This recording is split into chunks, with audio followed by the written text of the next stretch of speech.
রাত 12:35। প্রণয় আর পরিণীতা গভীর ঘুমে আচ্ছন্ন। হাসপাতালের রুমগুলো সাউন্ড প্রুফ হওয়ার দরুন বাইরের কোনো শব্দই ভেতর থেকে তেমন শোনা যায় না। কালকের মতো আজও প্রণয় প্রিয়তাকে বুকে জড়িয়ে গভীর নিদ্রায় ডুবে আছে। এমন সময় কারো জোরালো ডাকাডাকিতে প্রণয়ের ঘুম হালকা হয়ে গেল। শব্দের তীব্রতা আরও বাড়তেই ধরফরিয়ে ঘুম থেকে উঠে বসল প্রণয়। চোখ মেলে ঝাপসা চোখে সামনে তাকিয়ে দেখল জাভেদ আতঙ্কিত চোখে ওর দিকে তাকিয়ে আছে। জাভেদ আবার উত্তেজিত কণ্ঠে বলল, স্যার আর শুয়ে থাকবেন না, উঠে পড়ুন তাড়াতাড়ি। প্রণয়ের ঘুমের রেশ পুরোপুরি কেটে গেল। প্রিয়তাও এমন ডাকাডাকিতে উঠে পড়েছে, তবে তার মস্তিষ্ক এখনো ঝিমাচ্ছে। প্রণয় বিরক্ত কণ্ঠে জাভেদকে ধমক দিয়ে বলল, কি সমস্যা জাভেদ? এত রাতে এমন ডাকাটাকি কেন করছো? হাসপাতালে কি ডাকাত পড়েছে? ভয়ে জাভেদের কপাল বেয়ে দরদরিয়ে ঘাম ছুটছে।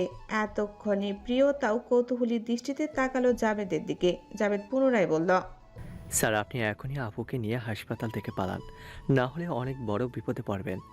ভ্রু কুঁচকে গেল প্রণয়ের। অবাক কণ্ঠে প্রশ্ন করল। কেন?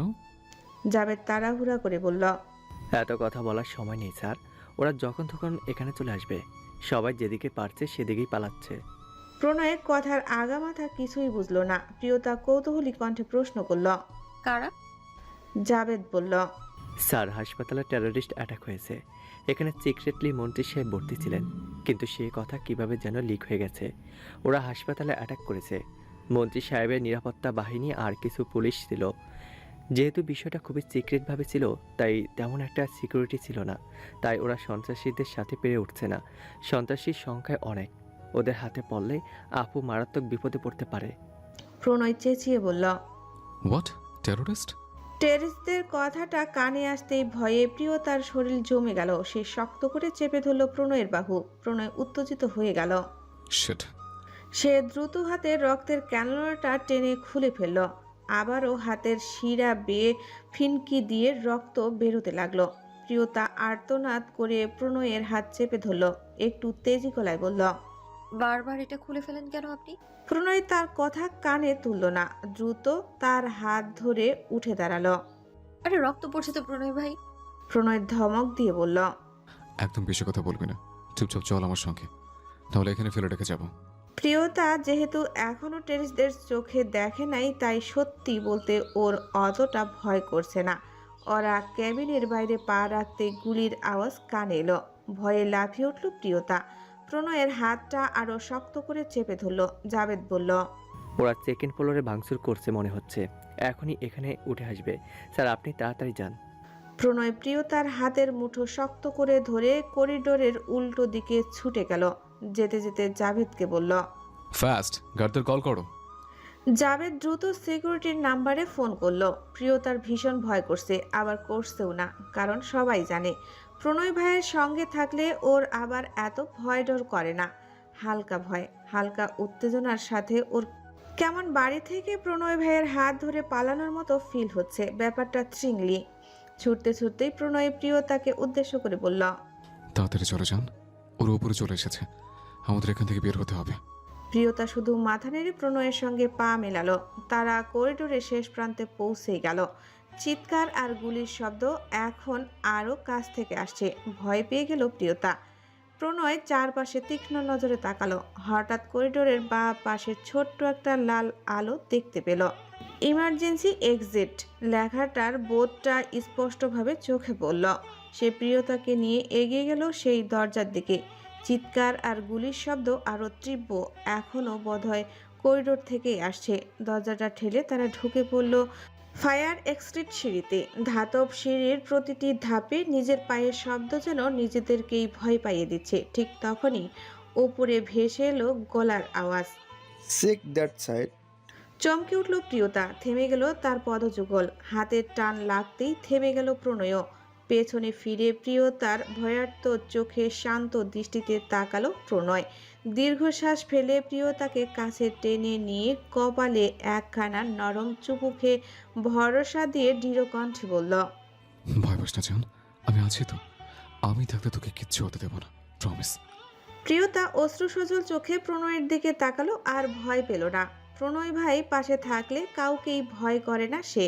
তারা দ্রুত নেমে গেল গ্রাউন্ড ফ্লোরে। নিচের করিডোরের অবস্থা বিভৎস, চারিদিকে সবকিছু ভেঙে চুরমার হয়ে পড়ে আছে। সামনে এক পা বাড়াতেই তাদের চোখে পড়ল পুলিশের পোশাক পরিহিত 4টা রক্তমাখা মৃতদেহের উপর। তাদের রক্তে ফ্লোর ভেসে যাচ্ছে। এই দৃশ্য নজরে আসতেই চমকে উঠে আপনা আপনি চিৎকারে দিয়ে ফেলল প্রিয়তা। সঙ্গে সঙ্গে প্রণয় ওর মুখ চেপে ধরে পাশের রুমে ঢুকে পড়ল।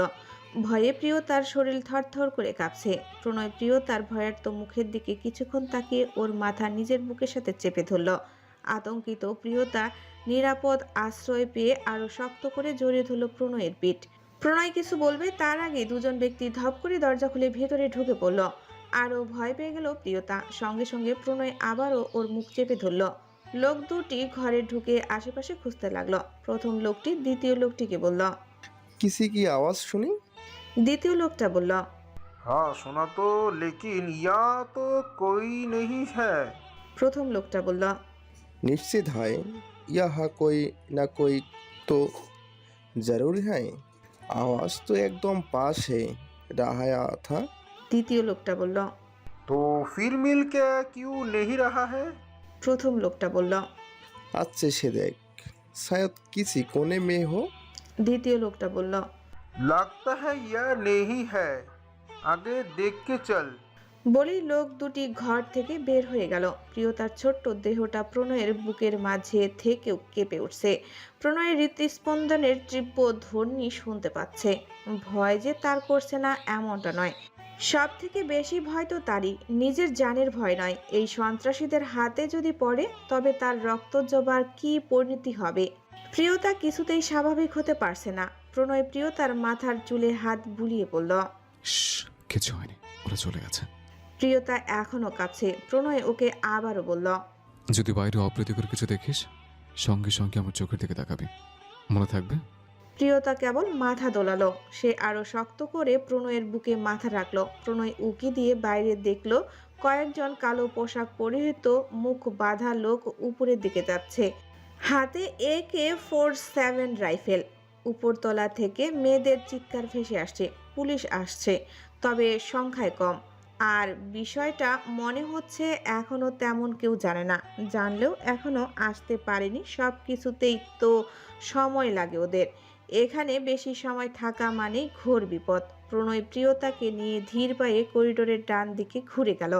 কিছুটা দূরে এগোতেই দেখতে পেল একটা পুরনো স্টোর রুম, পাশেই একটা সার্ভিস করিডোর। তারা সন্তর্পণে সেই করিডোর ধরে এগোতে লাগলো। করিডোরটা ধোঁয়ায় অন্ধকার। আর একটু এগিয়ে যেতেই তারা করিডোরের শেষ প্রান্তের একটা ছোট্ট লোহার দরজা দেখল। দরজার ওপারে হাসপাতালের পেছনের লোডিং জোন। প্রণয়ের দরজাটা একটু সাবধানে খুলল। বাইরে হাসপাতালের পেছনে এলাকা দেখা যাচ্ছে। এক পাশে পুরনো জেনারেটর আর তার পেছনে গাঢ় সবুজে ঢাকা জঙ্গল। প্রণয়ের দরজা ঠেলে বাইরে পা রাখতেই মুহূর্তেই থমকে গেল। বাইরে তীব্র বেগে বাতাস বইছে, মাঝে মাঝে বিদ্যুৎ চমকাচ্ছে। কিছুক্ষণের মধ্যেই বোধহয় তীব্র ঝড় বৃষ্টি শুরু হবে।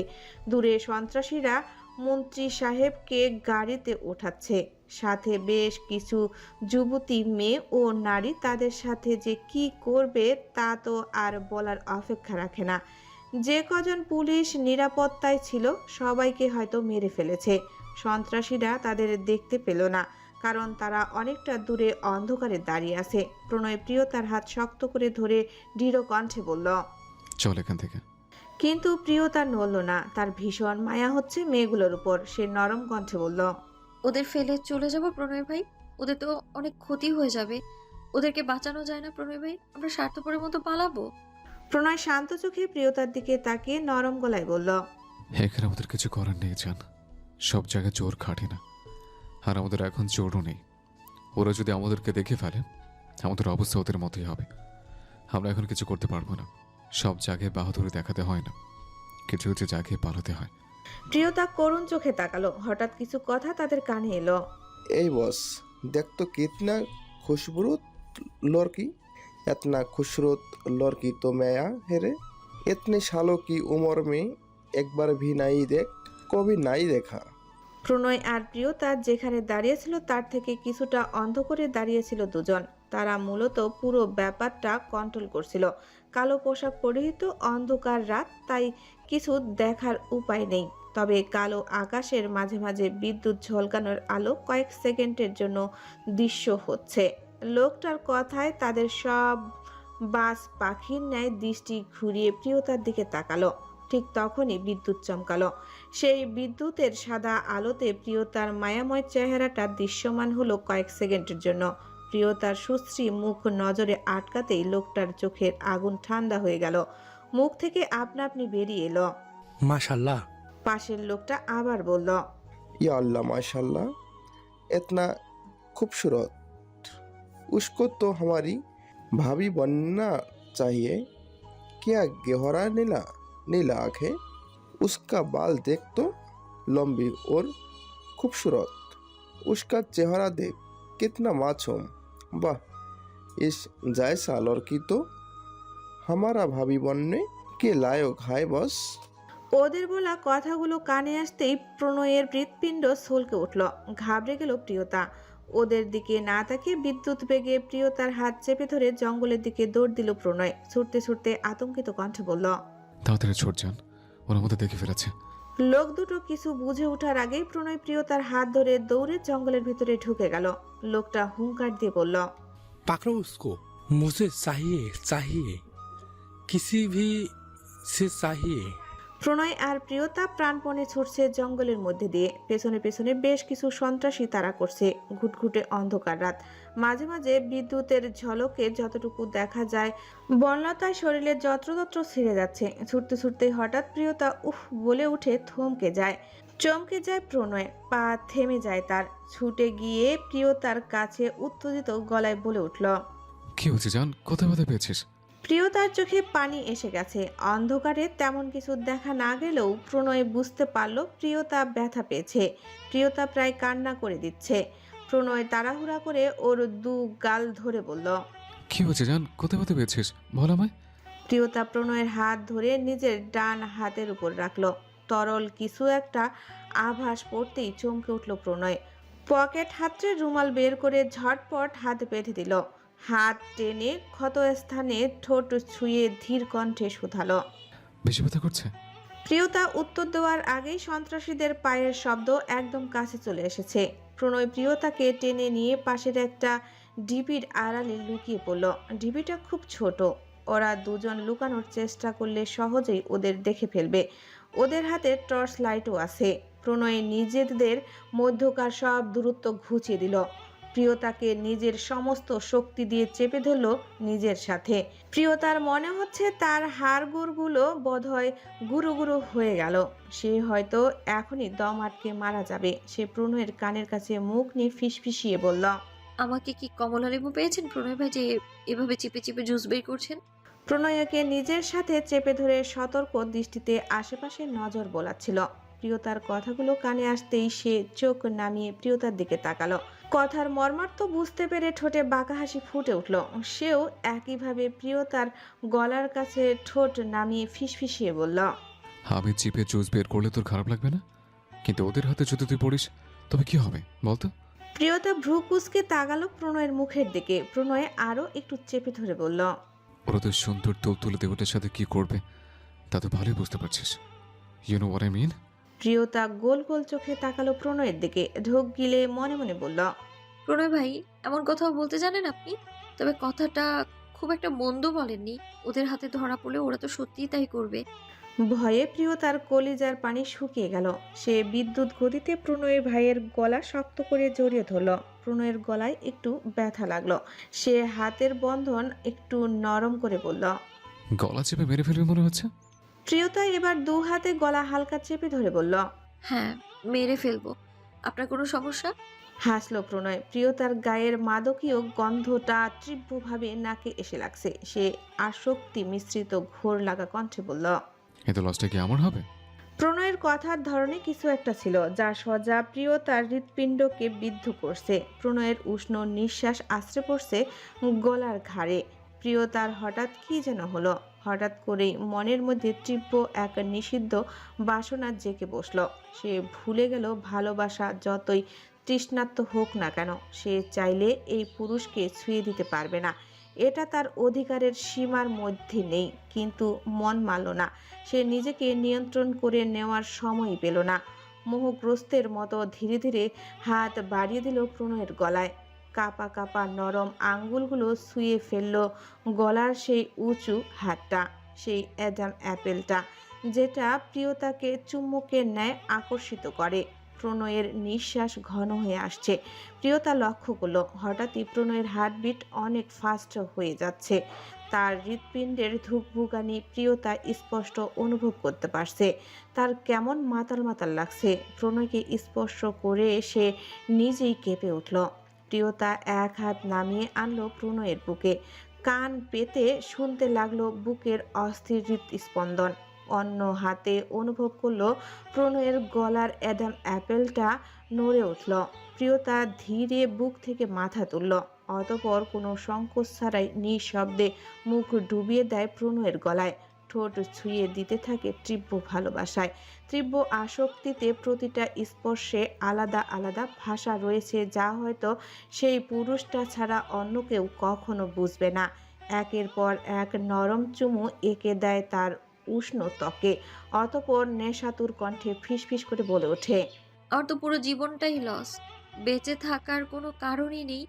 সেখানে ওই একটা লাভের আশায় তো বেঁচে আছি, ওখানে লস হলে আর বাঁচতে পারবো না আমি। প্রিয়তা কথাটা শেষ করার আগেই তীব্র বিদ্যুৎ ঝলকে চারপাশ আলোকিত হলো। সেই সাদা আলোয় প্রিয়তার নজর আটকালো একজোড়া গভীর নেশাগ্রস্ত গাঢ় বাদামি চোখে। সাথে সাথেই চোখ আটকে গেল সেই নেশাগ্রস্ত চোখ জোড়ায়। ওই চোখের তীর্যক চাহনি বুকের ভেতর তোলপাড় করতে শুরু করলো। নিষিদ্ধ অনুভূতির জোয়ারে কিশোরী মন ভেসে যেতে চাচ্ছে। মনের ভেতরে প্রাণঘাতী অনুভূতিরা তোলপাড় করছে। নিষিদ্ধ আগুনে ঝাঁপ দিয়ে মরতে ইচ্ছা হচ্ছে। নিষিদ্ধ মানুষটার ভালোবাসা আজ অজানা কারণে খুব করে পেতে ইচ্ছা হচ্ছে। তার উপর মানুষটার গায়ের মাতাল করা গন্ধ আর ঘায়েল করা দৃষ্টিতে প্রিয়তার সব সীমা ছাড়াতে ইচ্ছা করছে। প্রিয়তার এমন ইচ্ছাকৃত লাগামহীন স্পর্শে প্রণয়ের ভেতরের ছাই চাপা আগুনটা হঠাৎই ধক করে জ্বলে উঠল। দুহাত মুষ্টিবদ্ধ হয়ে গেল। তার চোখের মনি কেঁপে উঠল। শরীরের প্রতিটা স্নায়ুতে বিদ্যুৎ খেলে গেল। বুকের ভেতরে জমে থাকা সবটুকু ধৈর্য এক মুহূর্তেই টোলমল করে উঠল। নিজেকে নিয়ন্ত্রণ রাখার সর্বোচ্চ চেষ্টায় সে ঢোক গিলে মনে মনে বলল, কেন নিজের মৃত্যু কামনা করছো রক্তচাপা? তুমি তো এতটা অবুঝ নাও। তুমি কি জানো না তোমার এই এক একটা কর্মকাণ্ডের ফলাফল ভয়ানক হবে? এখন যদি ভুল কিছু হয়ে যায়, তুমি কেন এইভাবে আমাকে উন্মত করে দিচ্ছ? এভাবে কাছে টেনো না আমায়। আমি পারবো না নিজেকে থামাতে। তোমাকে উপেক্ষা করার ক্ষমতা আমার নেই, আর কাছে টানার সামর্থ্য নেই আমার। তোমাকে কাছে টেনে নেওয়া আর শেষ করে দেওয়ার মাঝে কোনো পার্থক্য নেই। তুমি বুঝতে পারছো না কি করছো? নিষিদ্ধ আগুন থেকে দূরে পালাতে হয়, জান, ঝাঁপ দিতে হয় না। তোমার উচিত নয়, একদম উচিত নয় এভাবে আমাকে ছুঁয়ে দেওয়া। এভাবে নয় রক্তচাপা, আমি তোমায় বাধা দিতে পারবো না। আর তুমি যদি এমন করতে থাকো, তবে একটু পর নিজেকে বাধা দিতে পারবো না। দ্বিতীয়বার বিদ্যুৎ চমকানোর আলোতে প্রিয়তার নজর পড়ল প্রণয়ের অতি আকর্ষিত কালচে লাল ঠোঁটে। আরও একটা ভয়ানক ইচ্ছা মাথা চাড়া দিয়ে উঠল। আপনা আপনি হাত চলে গেল প্রণয়ের ঠোঁটে। প্রণয়ের ঠোঁটে হাত ছোঁয়াতেই প্রিয়তা 440 ভোল্টের ঝটকা খেল। নিষিদ্ধ ইচ্ছাটা মনের মধ্যে আরও বেশি করে ডানাপালা মেলতে লাগলো। সে কিছুতেই নিজেকে সংবরণ করতে পারল না। নিজের পদ্মলাল ঠোঁট জোড়া যত কাছে এগিয়ে নিচ্ছে, ততই বুকের ভেতর উথাল পাতাল ঝড় বয়ে যাচ্ছে। প্রণয়ের প্রত্যেকটা উষ্ণ নিঃশ্বাসের মাদকতা তার শিরায় উপশিরায় আগুন ধরিয়ে দিচ্ছে। প্রিয়তার কম্পনরত নরম ঠোঁট জোড়া প্রণয়ের ঠোঁটের সাথে স্পর্শ লাগতেই প্রণয়ের সকল ধৈর্যের সহ্যের বাঁধ পুরোপুরি ভেঙে ঘুরিয়ে গেল। সে তীব্র বেগে প্রিয়তাকে টেনে কোলে বসালো। দু গালে হাত রেখে গভীরভাবে প্রিয়তার নরম ঠোঁটে ঠোঁট ডুবিয়ে দিল। উন্মাদের মতো ভালোবাসা শুষে নিতে থাকলো প্রিয়তার তুলতুলে ঠোঁট থেকে। তৃষ্ণার্ত চাতক তার হাজার বছরের তৃষ্ণা মেটাতে মরিয়া। যে ভালোবাসাকে কাছে পাওয়ার পিপাসায় সে মরছিল বছরের পর বছর, আর সেই ভালোবাসা, তার সেই আবরণ আসক্তি, তার রক্তজবার স্পর্শে মনের পিপাসা তো মেটলই না, বরং মনের আগুন আরো আরো বাড়তে লাগলো। প্রিয়তার নিঃশ্বাস ফুরিয়ে আসছে, হাত পা অবশ লাগছে। সে তীব্র অস্থিরতায় খামচে ধরল প্রণয়ের পিঠ। প্রিয় পুরুষের প্রত্যেকটা গভীর স্পর্শ তার অন্তরের গভীর দাগ কাটছে। অপরিচিত দম বন্ধ করা অসহ্য অনুভূতির অতলে সে পিষ্ট হচ্ছে। হৃৎপিণ্ডটা অসহ্য রকমভাবে লাফাচ্ছে। প্রিয় অথচ নিষিদ্ধ পুরুষের এমন স্পর্শে বুকের ভেতরের প্রাণ পাখিটা ছটফটিয়ে মরছে। জীবনের প্রথম কোনো পুরুষ তার এত কাছে, আবার সেই পুরুষটা ভালোবাসার নিষিদ্ধ, দুর্বল, তার জন্য প্রাণদায়ী ও প্রাণঘাতী দুটোই। তার সেই কালচে লাল ঠোঁটের স্পর্শে প্রিয়তার দুনিয়া দুলছে। যদিও ঠোঁট জড়ার প্রতি তার অনেক লোভ, তবু বুকের ভেতর অসহ্য যন্ত্রণা হচ্ছে। সেটা সুখের না দুঃখের বুঝতে পারছে না প্রিয়তা। সে শুধু তার প্রণয় ভাইয়ের ভালোবাসা অনুভব করছে, তার পাগলামি অনুভব করছে। ঠোঁটের ভাঁজে প্রিয় পুরুষের অস্তিত্ব, এই পুরুষের ভালোবাসা এত সুখই আগে তো জানতো না সে। সে তো কেবল দুঃখই পেয়েছে। চোখ বন্ধ করতেই বন্ধ চোখের কোণা বেয়ে গড়িয়ে পড়ল নিষিদ্ধ কিছু, নিষিদ্ধভাবে পাওয়া অশ্রু। এই পুরুষের সামান্য ছোঁয়া তার জন্য পার্থিব সুখের মেলা। নিষিদ্ধ পুরুষের গভীর ছোঁয়া লাগছে গায়ে। তবে কি আজ থেকে তাকে পুরোপুরি কলঙ্কিত বলা যায়?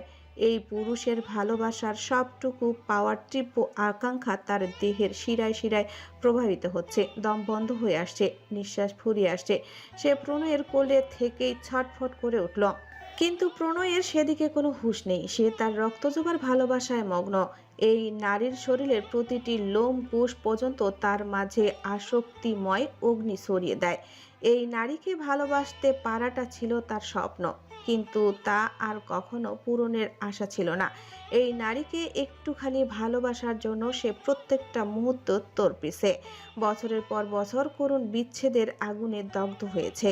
এই নারীর থেকে নিজেকে দূরে সরিয়ে রাখাটা সহজ ছিল না। এই নারীকে ছুঁয়ে ফেলা থেকে নিজের সংবরণ করা ছিল দুঃসহ। তবুও সে নিজের ইচ্ছাকে প্রতি মুহূর্তে হত্যা করেছে, নিজেকে তিলে তিলে শেষ করেছে। কিন্তু আজ এই নারী নিজেই তার কাছে আত্মসমর্পণ করেছে, ছুঁয়ে দিয়ে সহ্যের সকল বাঁধ ভেঙে দিয়েছে। তাই আজ জমানো ভালোবাসার সবটুকু তাকে নিতে হবে, হোক সে সুখের বা দুঃখের।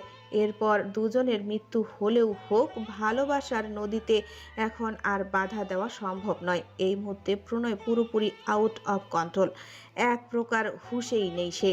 এই আকর্ষণীয় নারীর সকল আসক্তি তাকে গ্রাস করছে। প্রিয়তার দম আটকে আসছে। সে নিজেকে ছাড়িয়ে নিয়ে একটু নিঃশ্বাস নেওয়ার চেষ্টা করতেই প্রণয় আবারও গভীরভাবে কোমর চেপে ধরে ডিপ কিস করতে লাগলো। প্রিয়তার চোখ লাল হয়ে আছে, সে আরো বেশি ছটফট করে উঠল। প্রণয় এবার ঠোঁটের ভাঁজ থেকে ঠোঁট হালকা সরিয়ে নিল। সঙ্গে সঙ্গেই হাঁ করে নিঃশ্বাস নিতে লাগলো প্রিয়তা। 2 সেকেন্ড নিঃশ্বাস নেওয়ার আগে প্রণয় আবারও ঠোঁটে ঠোঁট ডুবিয়ে দিল। পরম যত্নে ভালোবাসতে লাগলো। কিছুক্ষণ পর ঠোঁট ছেড়ে কপালে গভীর চুমু খেলো। প্রিয়তার দেহে যান ফিরে এলো। সে বড় করে নিঃশ্বাস নিয়ে নিজেকে স্বাভাবিক করার চেষ্টা করছিল, কিন্তু কিছু ভয়ঙ্কর কথা কানে আসতেই তার নিঃশ্বাস আবারও গলায় আটকে গেল। প্রণয়ের ডান গালে সময় নিয়ে গাঢ় চুমু খেলো। কানের লতিতে ঠোঁট চুয়ে আকুল কণ্ঠে বলল, দূরে যাস না জান, মরে যাব। I need you baby girl, I need you deeply, because without you I feel like I am losing myself. এমন মরণ বাক্য কর্ণকুহুরে পৌঁছাতেই প্রিয়তার দম আটকে গেল, শরীরের সমস্ত রক্ত হিম হয়ে গেল। প্রণয় ভাইয়ের মুখে এমন বাক্য সে তার এত বছরের জীবনও কখনো শোনেনি। এমন স্পর্শের সাথেও সে কস্মিন কালেও পরিচয় নয়, অথচ এই প্রণয় ভাইয়ের স্পর্শ তার সবচেয়ে বেশি চেনা। এই প্রণয় ভাই তো তাকে সবচেয়ে বেশি আদর করত। তার স্পর্শের গভীরতা সে জানে, তবে কেন এখনকার প্রত্যেকটা স্পর্শ তার কাছে অপরিচিত লাগছে? প্রত্যেকটা স্পর্শের গভীরতাই কেমন অসীম, কেমন অন্যরকম, সুখের সম্পূর্ণ অচেনা। এই স্পর্শ, এই ব্যক্তি, এই কণ্ঠ, সবকিছুই তার বড্ড অচেনা। অথচ সেই চেনা প্রণয় ভাইয়ের সাথে এই প্রণয় ভাইয়ের আকাশ পাতাল ফারাক। এক চুল পরিমাণও মিল নেই। কয়েক মুহূর্তেই মানুষটা বদলে গেছে। প্রিয়তার ভাবনায় শুধু বেশি দূর এগোতে পারল না। এর আগেই তার হৃৎপিণ্ড ধকধক করতে লাগলো। প্রণয় কানের লতিতে চুমু খেতে খেতে গলার কাছে নেমে আসছে। প্রণয় ঘাড়ে নাক ঘষে খপা থেকে এক টানে কাঁটাটা খুলে অন্ধকারে ছুঁড়ে ফেলল। সঙ্গে সঙ্গেই এক রাশ ঘন কালো লতানো চুল তরতর করে পিঠে ছড়িয়ে পড়ে মাটিতে লুটিয়ে পড়ল। উন্মুক্ত চুল থেকে ঝড়ের গতিতে সেই পরিচিত মাদকীয় সুঘ্রাণটা নাকে এসে লাগলো। এই গন্ধটা সব সময় আগুনে ঘি ঢেলে দেয়, আজও তার ব্যতিক্রম হলো না। প্রণয়ের মস্তিষ্ক তো অনেক আগেই কার্যক্ষমতা হারিয়েছে, এখন হৃৎপিণ্ডও হারাচ্ছে। আজ মস্তিষ্ক বাধা দেওয়ার সুযোগ পাচ্ছে না, আজ মনের কথাই শেষ কথা। প্রণয় নাক মুখ ডুবিয়ে দিল প্রিয়তার চুলে, প্রাণ ভরে হৃৎপিণ্ডে টেনে নিল সেই মাদকীয় সুবাস। চুলে মুখ ডুবিয়ে রেখে নেশাক্ত কণ্ঠে ফিসফিসিয়ে বলল, উফ, চলে কি মাখিস জান? অ্যালকোহল? না হলে তো মদে কি হবে কেন? আমাকে শেষ করে দেওয়ার এত কিসের তারা তোর? এই শোন পাখি, তুই শুধুই আমার, অন্য কারো কাছে কখনো যাবি না, খুন করে ফেলবো তোকে। বলে বলতেই সেই সুঘ্রাণে আবারও হারিয়ে গেল। এই মুহূর্তে এই নারীকে তার থেকে আলাদা করলে মরে যাবে সে। এই নারীকে সে কাউকেই দেবে না। এই নারীটা তো শুধু তার ভালোবাসার পাখি, একান্তই ব্যক্তিগত। এই নারীর মন ও শরীরের সকল ভালোবাসা শুধু তার জন্য। দুর্বল মুহূর্তে পুরুষ মানুষের সকল আকুতি দর্শন মিলে। ঘাড় থেকে চুল সরিয়ে সেখানে নাক ঘষে গভীর চুমু খেতে খেতে হাইস্কি টোনে বলল, তুই তো নরম কেন জান? ইচ্ছে তো করছে তোকে পুরো খেয়ে ফেলে। একটু খাই যান প্লিজ। প্রিয়তার বুক ছলাৎ করে উঠল। এমন আবদার শুনে স্পর্শগুলোতে হাত পা অবশ হয়ে আসছে। প্রণয় ভাইয়ের এই অসহ্য সুখ মিশ্রিত ভালোবাসার স্পর্শগুলো সে একদম সহ্য করতে পারছে না। আর কথাগুলো তো প্রণয় এক টানে গলা থেকে অন্নাটা টেনে খুলে পাশে ছুঁড়ে মারল। তীব্র আসক্তিতে মুখ ডুবালো প্রিয় নারীর গলায়। প্রিয়তার সাথে সাথেই চোখ বন্ধ করে নিল, খামচে দিল প্রণয়ের চুল। প্রণয়ের গভীর স্পর্শ মেয়েটা সইতে পারছে না। মন বলছে, এমনিতেই যখন মরবি তখন অপূর্ণতা থাকবে কেন? আর শরীর বলছে, তুই তো এখনই মরবি। প্রণয়ের গালের খোঁচা খোঁচা দাড়ি ঘর্ষণ লাগছে গলায়। প্রণয় চুমু খেতে খেতে বেশি অ্যাগ্রেসিভ হয়ে গেলে কামড় দিয়ে ফেলেছে। প্রিয়তার ঠোঁট কামড়ে সকল ব্যথা হজম করে নিচ্ছে। সে দ্রুত হাতে প্রিয়তার জামাটা গলার কাছ থেকে টেনে কিছুটা নিচের দিকে নামালো। তীব্র আসক্তিতে সেখানেও মুখ ডুবিয়ে দিল। প্রিয়তা পা দিয়ে শক্ত করে মাটি চেপে ধরেছে। চোখের কোণা বেয়ে গড়িয়ে পড়ল এক ফোঁটা অশ্রু। প্রণয় সেখানেও উন্মাদের মতো ভালোবাসার চিহ্ন এঁকে দিচ্ছে। তার অবাধ্য হাতের বিচরণ সর্বত্র। তীব্র ভালোবাসায় সেখানেও জোরে কামড় বসিয়ে দিল।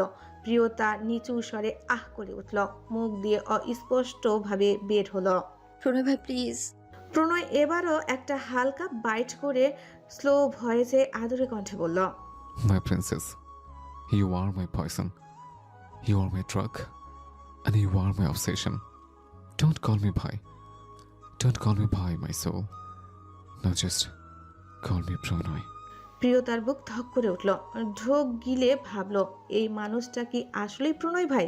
সে হুঁশে ফিরছে অনেক আগেই, কিন্তু প্রণয় ভাই একদম নিজের মধ্যে নেই, কিছু শোনার বা বোঝার অবস্থায় নেই। সে প্রণয়কে আঁকড়ে ধরে মনে মনে আওড়ালো, আপনাকে বাধা দেওয়ার সামর্থ্য আমার নেই প্রণয় ভাই, আমি চাইও না। এই একটা বিষয় আমি যে বড় লোভী, কিন্তু এর জন্য যদি পরে আপনার আফসোস হয়, যদি নিজেকে অপরাধী মনে হয়, যদি আর আমার সাথে কথা না বলেন, আমার কাছে আপনাকেও দেওয়ার কিছুই নেই। আপনার জন্য আমি আমার জানটাও দিতে পারি। সমাজের চোখে আপনি নিষিদ্ধ, আপনি অবৈধ, আমি জানি না আর কি কি, কিন্তু আমার জন্য আপনি আমার পুরো পৃথিবী।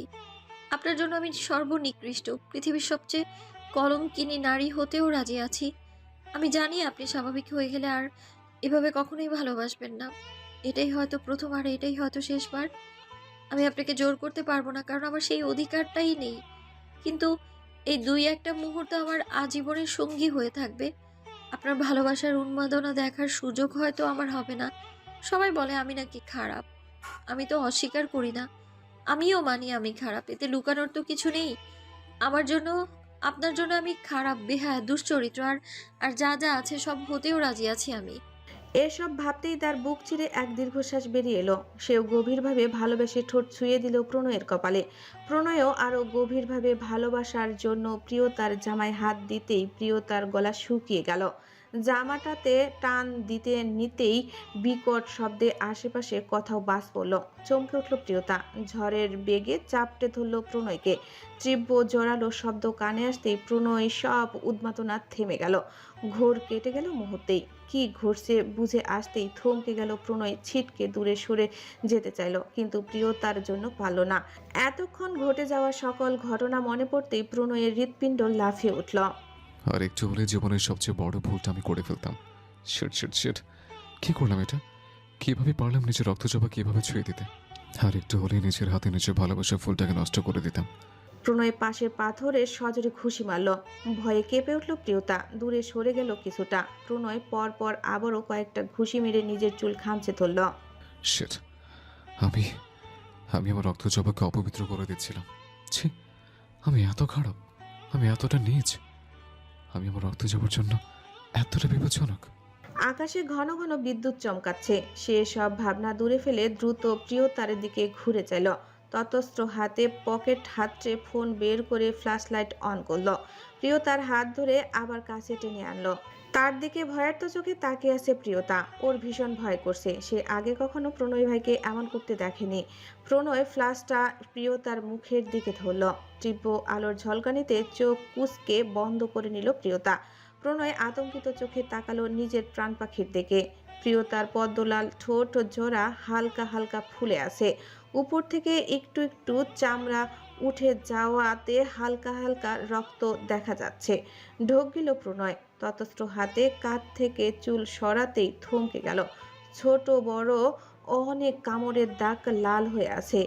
দু একটায় রক্ত চিকচিক করছে। অন্যটা কিছুটা দূরে পড়ে আছে। অনুশোচনায় জলজল করে উঠল প্রণয়ের চোখ। কিন্তু সেও তো এখানেই থেমে যায়নি। এখন দেখার জন্য জামাটা আরেকটু সরাতে হবে। কিন্তু এতে ভীষণ সংকোচ হচ্ছে প্রণয়ের। তবুও কাপা হাতে জামাটা আরেকটু নিচে নামাতেই চোখ বন্ধ করে নিল প্রণয়। কিছুক্ষণ মূর্তির মতো বসে রইল। অতঃপর কাপা হাতে পাশে পড়ে থাকা ওড়নাটা তুলে গায়ে জড়িয়ে দিয়ে পুনরায় প্রিয়তাকে টেনে বুকের সঙ্গে মিশিয়ে নিল। অপরাধ বোধের তীব্র আগুনে দগ্ধ হয়ে কান্না মিশ্রিত কণ্ঠে বলল, আই এম সরি জান, I am really very sorry. আমি এসব করতে চাইনি, বিশ্বাস কর। আমি মাফ করে দে প্লিজ জান, আমার শাস্তি দে। বলতে বলতে চোখের পানি গড়িয়ে পড়তে লাগলো। মনে মনে আফসোস করে বলল, কেন আমি আটকালে না জান? কেন আত্মসমর্পণ করলে? বাবার সম্ভাবনা একেবারে মিলিয়ে গেলে কি মানুষ বেপরোয়া হয়ে যায়? কেন আটকালি না? এত ভালোবাসিস। সে বড় বড় করে নিঃশ্বাস ফেলল। পরিস্থিতি স্বাভাবিক করতে হবে। মনে যায় চলুক, এখন এগুলো প্রকাশ করা যাবে না। স্বাভাবিক হতে হবে আমাকে। আমি তোর জন্য বড় বিপজ্জনক জান। তাই যত দ্রুত সম্ভব তোকে নিরাপদ স্থানে নিয়ে যেতে হবে। সে উপরের দিকে তাকে আল্লাহর শুকরিয়া আদায় করে বলল, হে মাবুদ, তোমার অসীম মেহেরবানি, আজ তুমি আমাদের পাপ করা থেকে বিরত করেছ। আমার রক্তচাপাকে বাঁচিয়েছ, নাহলে সব শেষ হয়ে যেত। এত বছরের সব কষ্ট সব যন্ত্রণা অর্থহীন হয়ে যেত। যাকে বাঁচাতে নিজেকে প্রতি মুহূর্তে পুড়িয়ে মারি, সেই শেষ হয়ে যেত। প্রিয়তা আরো শক্ত করে প্রণয়ের পিঠ জড়িয়ে ধরল। তারও ভীষণ অপরাধবোধ কাজ করছে। সেটা এজন্য নয় যে প্রণয় ভাই তাকে স্পর্শ করেছে, বরং এজন্য যে প্রণয় ভাই তাকে স্পর্শ করতে চায়নি। সেই তো প্রথম পদক্ষেপটা নিয়েছিল। অথচ নির্দোষ মানুষটা শুধু শুধুই অপরাধ বোধে কষ্ট পাচ্ছে। কয়েক মুহূর্ত পর প্রণয়ের মনে পড়ল, ওরা যাদের থেকে বাঁচতে পালিয়ে এসেছে তারা নিশ্চয়ই আরও সামনে এগিয়ে গেছে। বেশিক্ষণ এখানে থাকা নিরাপদ নয়। প্রণয় প্রিয়তাকে টেনে তুলে স্বাভাবিক কণ্ঠে বলল, চল এখান থেকে। প্রিয়তার লজ্জায় মাটিতে ঢুকে যেতে ইচ্ছা করছে। এক ছুটে এখান থেকে পালিয়ে যেতে ইচ্ছা করছে, কিন্তু কথায় বা পালাবে বেচারি। প্রণয় ওর হাত মুঠো করে ধরে এগিয়ে যেতে লাগলো সামনে। অজানা গন্তব্য, কোথায় যাচ্ছে জানা নেই। প্রণয়ের জানা মতে এই জঙ্গলটা বিশাল বড়, আর এখানে অন্য সন্ত্রাসীদের আস্তানাও আছে। এক শত্রুর হাত থেকে বাঁচতে তারা অন্য শত্রুর ঘরে প্রবেশ করেছে। কিন্তু এছাড়া আর কি বা উপায় ছিল? প্রণয়ের ভীষণ আফসোস হচ্ছে। মনের সমুদ্রে এখনো উত্তাল ঝড় বইছে। চোখের সামনে ভাসছে সেই মুহূর্তগুলো। নিজের সংযম এভাবে হারিয়ে ফেলবে সে স্বপ্নেও ভাবেনি। হাতের মুঠো আরেকটু শক্ত করে ধরে মনে মনে বলল, চল এখান থেকে। আমি জানি তুই আমাকে চাস, আমি তো তোকে চাই জান, খুব করে চাই। তোকে একেবারে আমার অস্তিত্বের সাথে মিশিয়ে নিতে চাই, কিন্তু মানুষের সবচেয়ে কি আর পূরণ হয়? ভাবতে ভাবতে হঠাৎ প্রণয় দাঁড়িয়ে পড়ল। থেমে গেল প্রিয়তা। প্রণয়ের ষষ্ঠ ইন্দ্রিয় বলছে আশেপাশে কেউ বা কারা আছে। প্রিয়তা প্রশ্ন করতে যাবে তার আগেই প্রণয় ওর মুখ চেপে ধরল। ফিসফিসিয়ে বলল, একদম চুপ, কেউ আছে আশেপাশে? ঢোক গেল প্রিয়তা। আবারও ভয়ে শরীর কাটা দিয়ে উঠল। অন্ধকারে প্রণয় আশেপাশে সতর্ক দৃষ্টি ঘোরালো। তার সেকেন্ড পেরোবের আগেই শুকনো পাতার উপর ডজন খানেক পায়ের শব্দ তাদের দিকে দ্রুত বেগে আসতে লাগলো। প্রণয় শক্ত করে প্রিয়তার হাতের কবজি ধরে বাম দিকে দৌড় দিল। প্রিয়তা ছুটতে ছুটতে বলল, আমরা কি ধরা পড়ে যাব প্রণয় ভাই? প্রণয় বলল, আমি বেঁচে থাকতে তোকে কিচ্ছু হতে দেব না, এখন ছোট। প্রায় মিনিট পাঁচেক একটানা ছুটার পর ওদের মনে হলো ওরা এখনো পেছন পেছন আসছে, আর সংখ্যায় অনেক। দৌড়াতে দৌড়াতে হঠাৎ দুজন হোঁচট খেয়ে মুখ থুবড়ে পড়ল পাশের ঢালে। চলাৎ করে উঠল প্রণয়ের কলিজা। পড়ে যাওয়ার আগেই নিজের প্রাণকে শক্ত করে নিজের বুকে জড়িয়ে নিল। পড়ার সাথে সাথেই তারা গড়াতে লাগলো নিচের দিকে। কোথায় পড়ছে জানে না প্রণয়, কিন্তু অনেক শক্ত মাটি আর পাথরের উপর দিয়ে গড়িয়ে পড়ছে। প্রণয় ভালোভাবে প্রিয়তার পিঠে আর মাথায় হাত রাখলো, যাতে কোনোভাবেই এই শক্ত মাটি পাথরে তার প্রাণ একটুকু ব্যথা না পায়। প্রায় 7-8 মিনিট গড়ানোর পর ফাইনালি থামলো। প্রণয়ের শরীরের অনেক জায়গায় ছিলে গেছে, পুরো শরীর ব্যথায় জর্জরিত। তবু নিজের ব্যথাকে বিন্দুমাত্র গুরুত্ব দিল না প্রণয়। প্রিয়তাকে টেনে বুকে এনে মাথায় হাত রেখে জিজ্ঞেস করল। কোথায় কোথায় ব্যথা পেয়েছিস জান? প্রিয়তা আরও একটু মিশে গেল প্রণয়ের সাথে। এটাই তো সেই পরিচিত স্পর্শ, পরিচিত কণ্ঠ, যা প্রিয়তার সর্বকালের চেনা। প্রিয়তা নিচু কণ্ঠে জবাব দিল, কোথাও ব্যথা পাইনি। কিন্তু প্রণয় বিশ্বাস করলো না। সে ফোন বের করে আবারও প্রিয়তাকে খুঁটিয়ে খুঁটিয়ে চেক করতে লাগলো, কোথাও ছিলে গেছে কিনা। 2 হাত ভালোভাবে দেখলো, না, ছিলে যায়নি কোথাও। মুখের দিকে ফোনটা ধরতেই আবার নজর পড়ল গলায় ফর্সা ত্বকে লাল দাগগুলো ঝলঝল করছে। দীর্ঘ নিঃশ্বাস ফেললো প্রণয়। প্রিয়তা নিচু স্বরে বলল, সত্যি বলছি, একটুও ব্যথা পাইনি। কিন্তু প্রণয় ওর কথার গুরুত্ব দিল না। ডান পা টেনে সামনে আনতেই আটকে উঠল প্রিয়তা। তাড়াহুড়া করে সরিয়ে নিতে চাইল। উদ্ঘৃণ্য কণ্ঠে বলল, পায়ে হাত দেবেন না প্লিজ, আপনি আমার অনেক বড়। প্রণয় সেসব কথা কানে তুলল না, বরং মনোযোগ দিয়ে খুঁটিয়ে খুঁটিয়ে দেখতে লাগলো। প্রিয়তা বুঝতে পারল বলে লাভ নেই। প্রণয় সালোয়ারটা একটু উঁচুতে তুলতেই ওর বুক ধক করে উঠল। ফর্সা শক্ত পাথরের ঘর্ষণে ছিঁড়ে গিয়ে রক্ত বের হচ্ছে। সে রেগে তাকালো প্রিয়তার দিকে, ধমক দিয়ে বলল, তুই ব্যথা পাস নাই?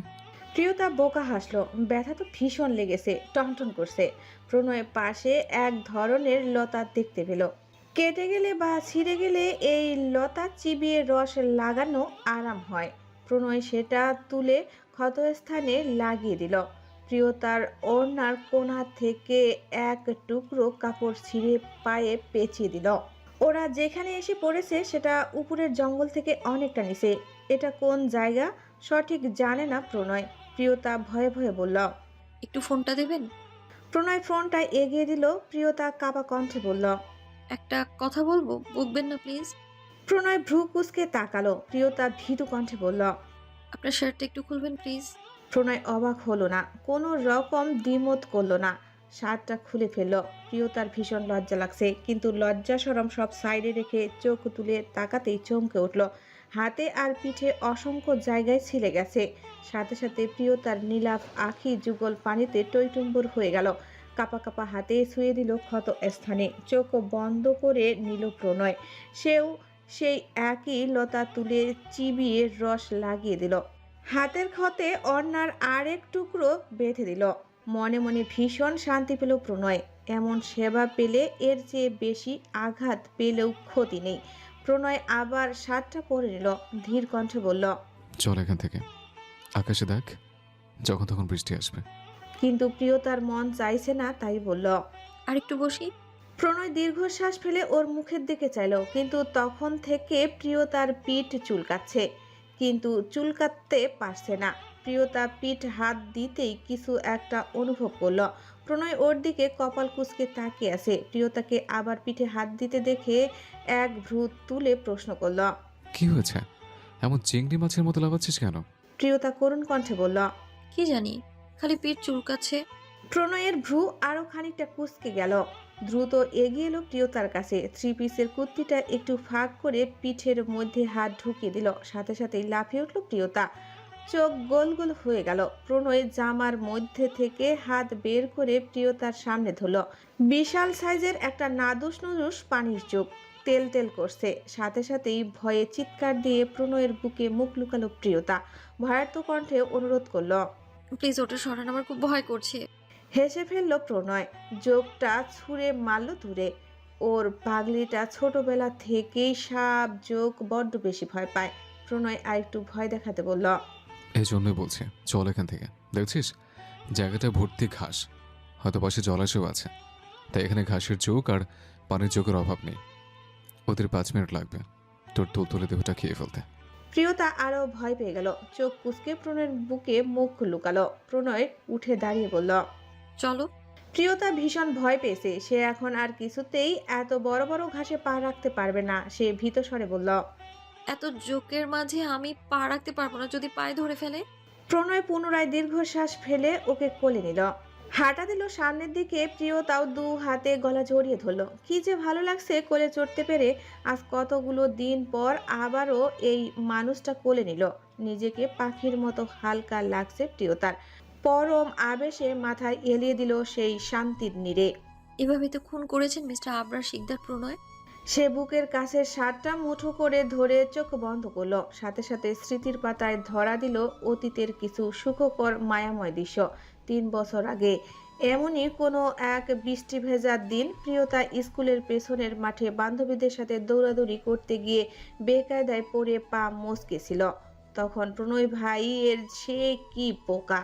প্রণয় সেদিন কোলে নিতে নিতে শাসিয়ে বলেছিলেন। আমার প্রাণকে আমি ছাড়া আর কারো আঘাত করার অধিকার নেই, তোরও নেই। নেক্সট টাইম যদি এমন কিছু শুনি তবে আমি নিজে মেরে তোর হাড় গোড় পাউডার বানিয়ে বাড়িতে বসিয়ে রাখবো। মনে রাখবি, আমার প্রাণকে আমি ভালোবাসবো, আবার আমি আঘাত করব, আর অন্য কারো কোনো অধিকার নেই। হঠাৎ প্রণয়ের কথায় ঘোর ভাঙল প্রিয়তার। প্রণয় হাঁটতে হাঁটতে রুক্ষ কণ্ঠে প্রশ্ন করল। আগে যতটুকু ওজন ছিল তার থেকে গুনে গুনে 2.5 কেজি কমেছে। কিভাবে? প্রিয়তার ভাবনায় সেত পড়ল প্রশ্ন শুনে। তার মুখ হা হয়ে গেল। সে অবাক কণ্ঠে জিজ্ঞেস করল। কিভাবে বুঝলেন? প্রণয় জবাব দিল না, মনে মনে বলল। যার প্রতিটা নিঃশ্বাসের হিসেব রাখি, যাকে অনুভবে নিয়ে বাঁচি, তাকে কোলে নিয়ে এইটুকু বুঝবো না? পারিপার্শ্বিক আবহাওয়া এখন আরো খারাপের দিকে যাচ্ছে। প্রচন্ড বেগে বাতাস বইছে। একটু পর পর আকাশের তীব্র আলো ছটা দেখা যাচ্ছে। সাথে বিকট শব্দে মেঘ গর্জন করে উঠছে। তারা বর্তমানে যেখানে আছে সেটাকে মোটেও জঙ্গল বলা চলে না। এটা একটা সুবিশাল চা বাগান। দক্ষিণের তীব্র হাওয়া তালে তালে দুলছে গাছগুলো। প্রিয়তার ভীষণ ভালো লাগছে এই আবহাওয়ায়। প্রবল বাতাসে তার ঘন ঢেউ খেলানো চুলগুলো হাওয়ার তালে তুলছে। চুলের ক্লিপটা প্রণয় ভাই যে কথায় ছুঁড়ে মেরেছে কে জানে। আবারও তখনকার ওই সবের কথা মনে পড়তে লাগলো। প্রিয়তা আবারও মনের মধ্যে জেকে বসতে লাগলো। সেই দম বন্ধ করা অনুভূতিগুলো আবার প্রিয়তার গলা শুকিয়ে কাঠ হতে লাগলো। গা কাটা দিয়ে উঠল। এখনো কানে বাজছে প্রণয় ভাইয়ের সেই স্বর্ণছাড়া ভালোবাসা মিশ্রিত কথাগুলো, সেই নিষিদ্ধ আবদারগুলো। এখনো গালে গলায় লেগে আছে সেই অপরিচিত স্পর্শগুলো, যার সাথে বর্তমানের স্পর্শের কোনো মিল নেই। প্রিয়তার সকল হিবিজিবি ভাবনা চিন্তাকে ছাপিয়ে একটা প্রশ্ন প্রবলভাবে মনে উকি মারছে। প্রণয় ভাইকে প্রশ্নটা জিজ্ঞাসা করার জন্য মনটা খসখস করছে। সে কোমল কণ্ঠে ডাকল। প্রণয় ভাই। প্রণয় ছোট করে জবাব দিল। হুম। প্রিয়তা এবার বেশ কৌতূহলী কণ্ঠে প্রশ্ন করল। আচ্ছা প্রণয় ভাই, হসপিটালের বাইরে ওই লোকটা হিন্দিতে কি বলছিল? আমি তো বুঝতে পারিনি, কিন্তু আপনি তো বুঝেছেন। কি বলছিল লোকটা? থমকে দাঁড়ালো প্রণয়। তখনকার লোকটার বলা কথাগুলো মনে পড়তেই তার মেজাজটা চিবিয়ে চিবিয়ে উঠল। রাগ ধরে গেল মস্তিষ্কের শিরায় শিরায়। সে কঠিন চোখে তাকালো প্রিয়তার দিকে। মুখের ভাবখানা এমন যেন প্রিয়তার মহাভারত অশুদ্ধ কিছু জিজ্ঞেস করে ফেলেছে। সে দাঁত চেপে বলল। সমস্যা কি তোর? প্রিয়তা আহাম্মক হয়ে গেল, মনে মনে বলল।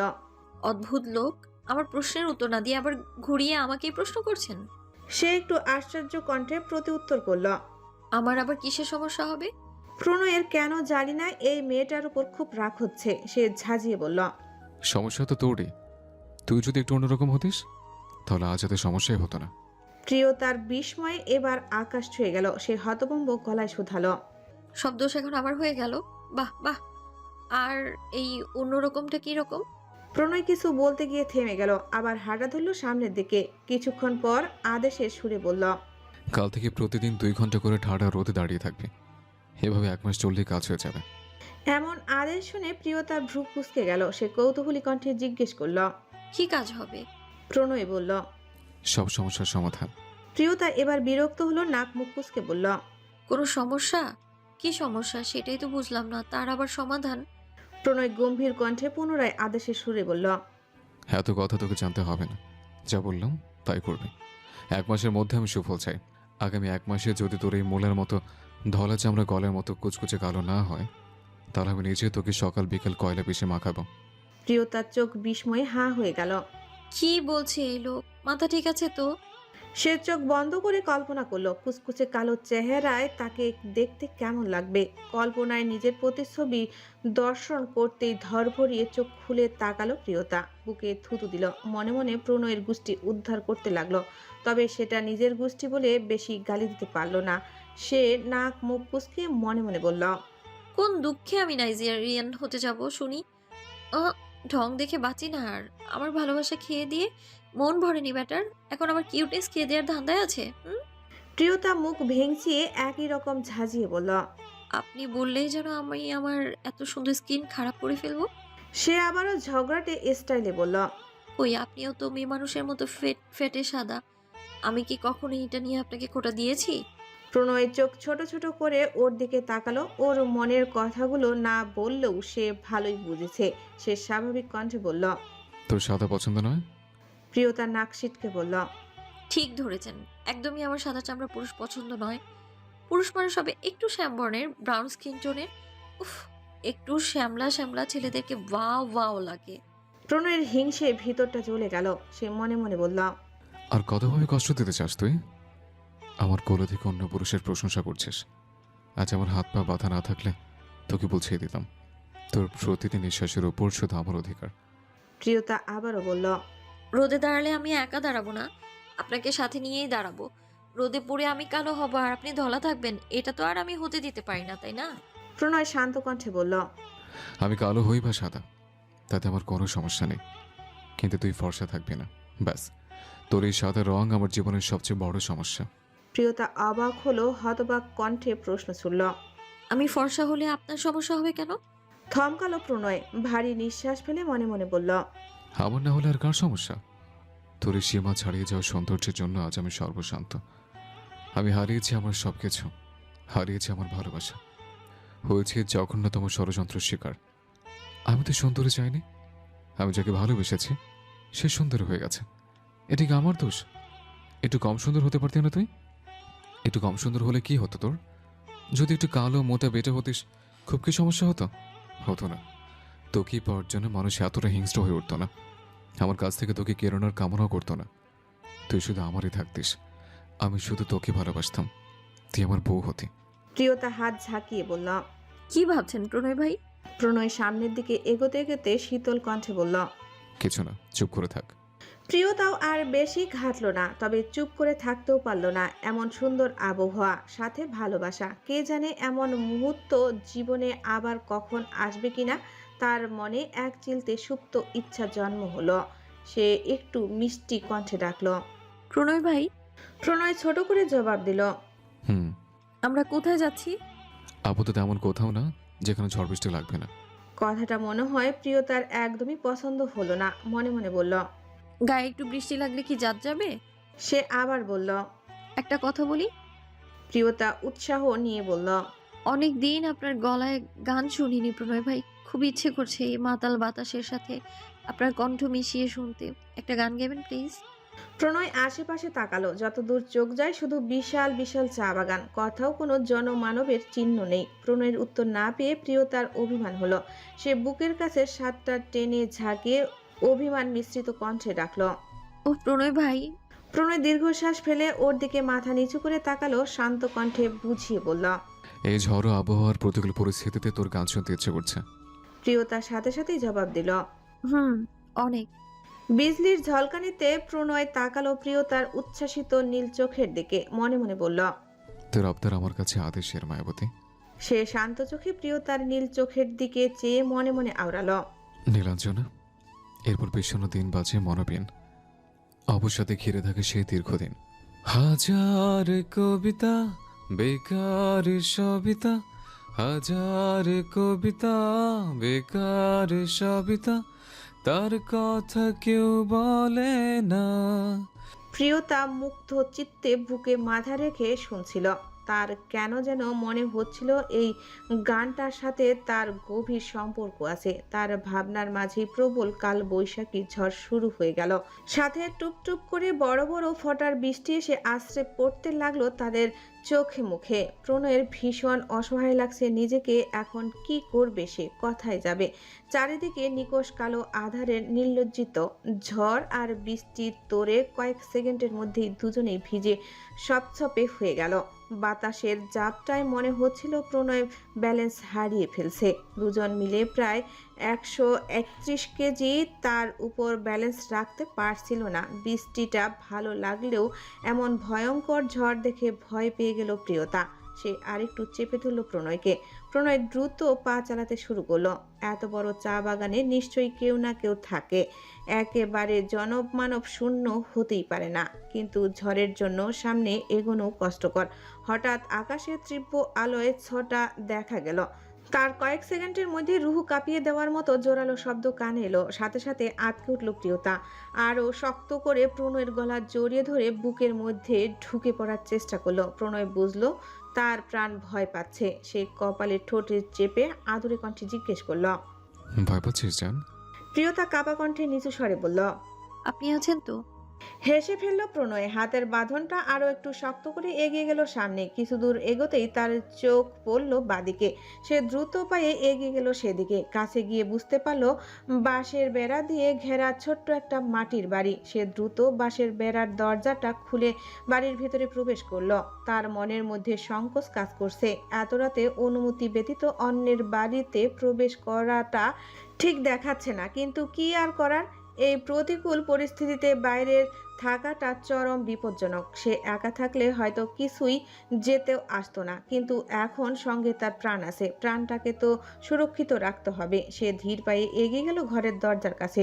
দরজার সামনে দাঁড়িয়ে ইতস্তত করতে লাগলো ডাকবে কিনা, কিন্তু এত ভাবনার সময় কই। ঝড়ের তীব্রতা বেড়েই চলছে। সে একটু দ্বিধান্বিত হয়ে দরজায় টোকা দিল। একবার দুবার কয়েকবার, কিন্তু ভেতর থেকে কোনো সাড়া আসলো না।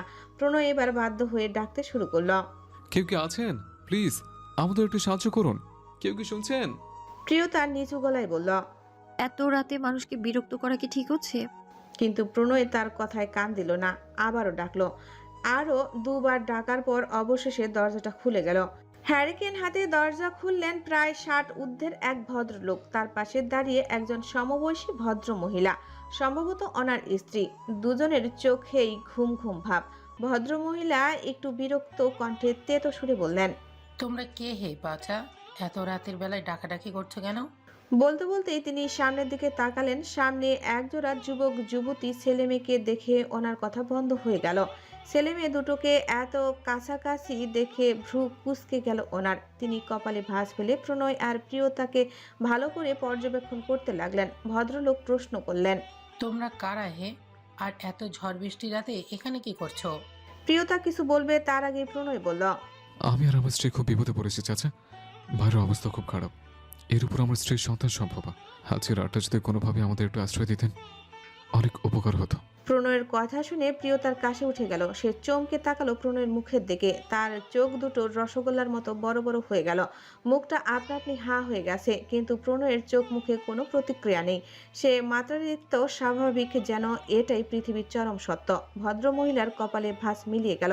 মেয়েটা গর্ভবতী শুনে ওনার মায়া হলো। তিনি তার স্বামীকে সরিয়ে দিয়ে বললেন। তোমার বউ পোয়াতি, তাহলে বাইরে ভিজছো কেন? তাড়াতাড়ি ভেতরে এসো। পোয়াতে মেয়ে মানুষ এই অবস্থায় অসুস্থ হয়ে পড়লে বাচ্চার সমস্যা হবে। প্রণয় ওনার কথা মতো ভেতরে প্রবেশ করে প্রিয়তাকে কোল থেকে নামিয়ে দিল। ভদ্র মহিলার মুখে বাচ্চার কথা শুনে প্রিয়তার বুক কেঁপে উঠল। সে সকল বিস্ময় ভুলে গিয়ে কেমন এক অদ্ভুত ভালো লাগার অনুভূতিতে তলিয়ে গেল। মনে মনে বলল, প্রণয় ভাইয়ের সন্তান।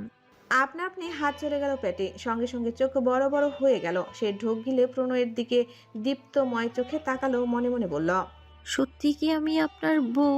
প্রণয় গভীর চাহনিতে তাকিয়েছিল প্রিয়তার মুখের দিকে। প্রিয়তার চোখের ভাষা বুঝতে পেরে প্রণয় মনে মনে জবাব দিল।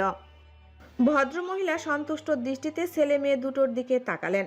প্রণয় ও প্রিয়তার মাথা থেকে পা পর্যন্ত ভালো করে দেখে মনে মনে আল্লাহর সৃষ্টির তারিফ করে বললেন, মাশাল্লাহ, দেখে মনে হচ্ছে আল্লাহ নিজ হাতে জোড়া বানিয়েছে। কি সুন্দর মানিয়েছে। ভদ্রলোক প্রণয়ের উদ্দেশ্যে প্রশ্ন করলেন।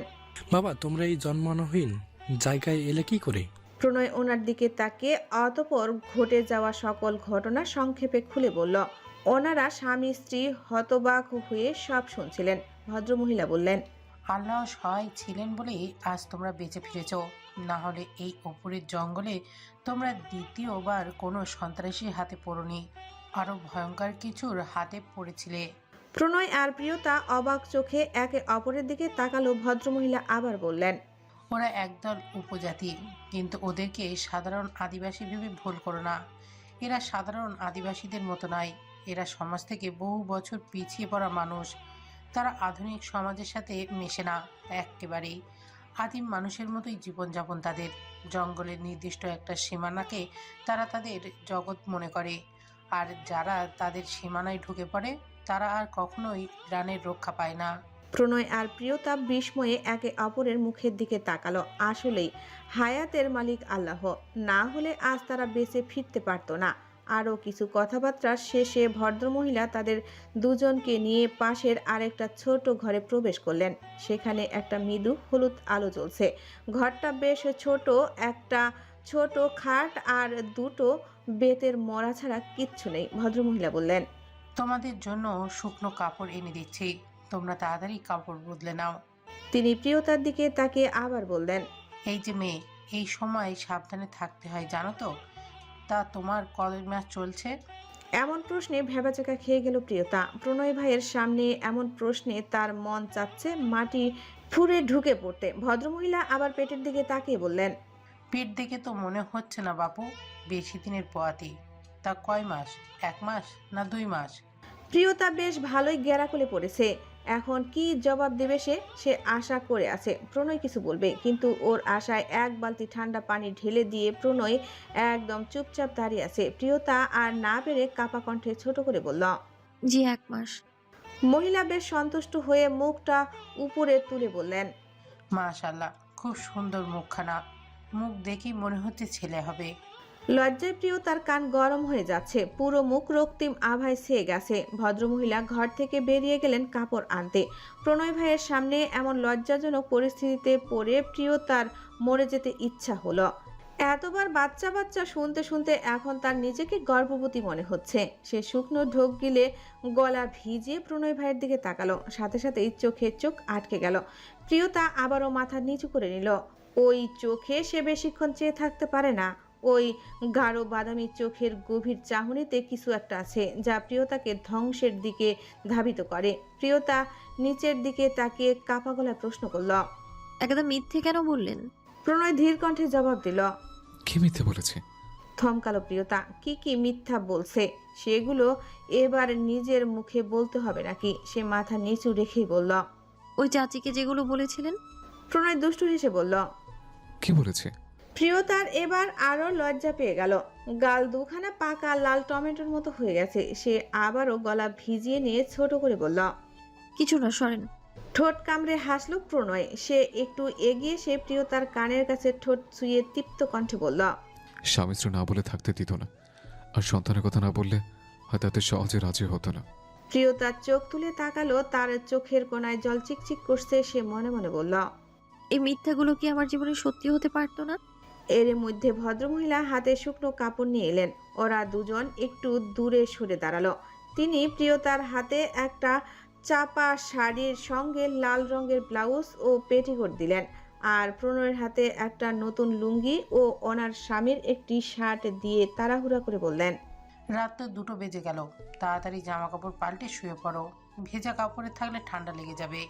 তিনি চলে যেতে নিলে প্রণয় পেছন থেকে ডেকে বলল, চাচি, কিছু মনে করবেন না, একটা বড় কাপড় পেলে ভালো হতো। তিনি ফিরে তাকালেন। প্রণয় আবার বলল, আসলে ওর চুল অনেক বড়, এই ভিজে চুল শুকোতে না পড়লে চুলের পানিতে ঘর ভিজে যাবে আর ঠান্ডাও লেগে যাবে। এবার ভদ্রমহিলার সত্যি খেয়াল হলো মেয়েটার চুল অনেক বড়। তিনি চুলের দিকে তাকিয়ে আবারও সন্তুষ্ট হলেন। লম্বা চুল ওনার অনেক পছন্দ, কিন্তু আজকালকার মেয়েদের চুলের যা ছিঁড়ি। তিনি মৃদু হেসে বললেন, একটু দাঁড়াও, এনে দিচ্ছি। প্রিয়তা মুগ্ধ চোখে প্রণয়ের দিকে তাকিয়ে মনে মনে বলল, এত খেয়াল না রাখলেও হতো প্রণয় ভাই। আপনার এই ছোট ছোট যত্নগুলো আমাকে দিন দিন শেষ করে দিবে।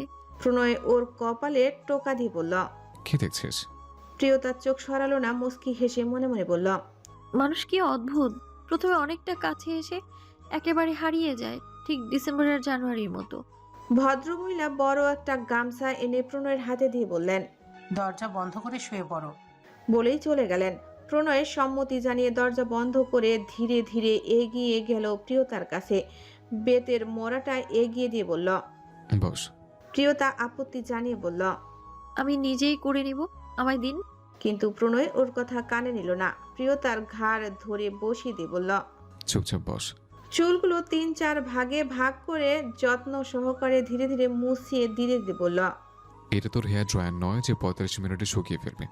প্রিয়তার ঠোঁটের কোণে অদৃশ্য হাসির রেখা ফুটে উঠল। মনটা আবারও একটু ভারী হলো। মনে হয় ভালোবাসা আরেক পাউন্ড বাড়ল।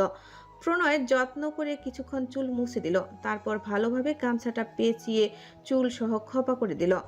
এখন আবার আরেক চিন্তা উদয় হয়েছে। প্রিয়তার শাড়ি ও ব্লাউজ হাতে নিয়ে অসহায় গলায় বলল, এটা বদলাবো কোথায়? প্রণয় লুঙ্গি হাতে নিয়ে হাঁ করে সেটার দিকে তাকিয়েছিল। প্রিয়তার কথা বলতে বলতে দৃষ্টি পড়ল প্রণয়ের হাতে ধরা লুঙ্গির দিকে। মনে মনে ভাবল, প্রণয় ভাই লুঙ্গি পরবেন নাকি? প্রণয়কে লুঙ্গিতেই কল্পনাতেই আচমকাই ফিক করে হেসে উঠল প্রিয়তা। প্রণয় ভ্রু কুঁচকে বিরক্ত গলায় বলল, আমার তুই সময় হাসছিস? প্রিয়তা হাসতে হাসতে মাটিতে গড়াগড়ি খাওয়ার উপক্রম হলো। সে প্রণয়ের হাত থেকে লুঙ্গিটা নিয়ে উল্টে পাল্টে দেখতে দেখতে আবারও প্রাণোচ্ছল হাসিতে ফেটে পড়ল। হাসতে হাসতে চোখের কোণায় জল চিকচিক করছে। প্রণয় স্থির চোখে তাকিয়ে আছে প্রিয়তার দিকে। আজ পুরো 2 বছর পর সে তার প্রিয়তাকে সে এভাবে প্রাণ খুলে হাসতে দেখছে। হাসতে হাসতে প্রিয়তা বিছানার কোণায় বসে পড়ল। প্রণয় বলল, হাসা শেষ হয়েছে, এবার লুঙ্গিটা দে। প্রিয়তা হাসি চেপে লুঙ্গিটা বাড়িয়ে দিল। কিন্তু এখন প্রণয় বিরাট চিন্তায় পড়েছে, তারা কিভাবে কাপড় পাল্টাবে। ছোট একটা ঘর, পূর্ব দিকে একটা জানালা ছাড়া আর কিছুই নেই। এদিকে আবারও প্রণয়ের মনে ঝড় শুরু হয়েছে। হারিকেনের মৃদু নরম আলোয় ভেজা শরীরে মেয়েটার রূপ চাঁদের মতো ঝলমল করছে। প্রণয়ের চোখ বারবার ঘুরে ফিরে সেই দিকেই নিবদ্ধ হচ্ছে।